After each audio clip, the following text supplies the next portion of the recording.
Здравствуйте! В эфире проект корпоративного телеканала «Знаете ли вы?». Здесь мы расскажем об интересных фактах, связанных с деятельностью АО «Костромсойл». А знаете ли вы, что в этом году в Костромсойле планируется строительство 5 социально значимых объектов? Об этом сообщил начальник департамента управления проектами Серик Кожахметов.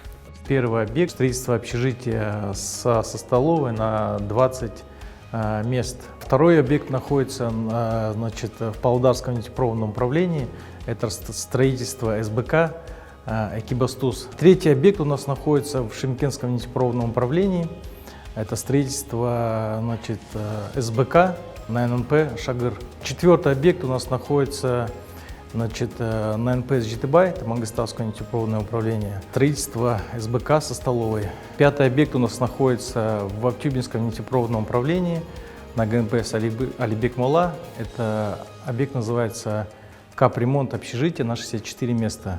АО «Костромсойл» создает все условия для безопасного труда и комфортного отдыха своих работников. Тому пример общежитие со столовой на 20 мест.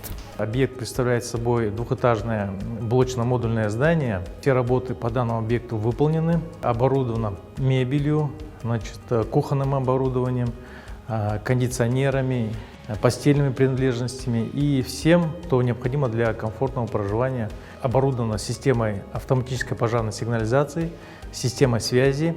При строительстве этого общежития были использованы новейшие технологии. Еще больше проектов корпоративного канала смотрите на нашем YouTube-канале и в социальных сетях.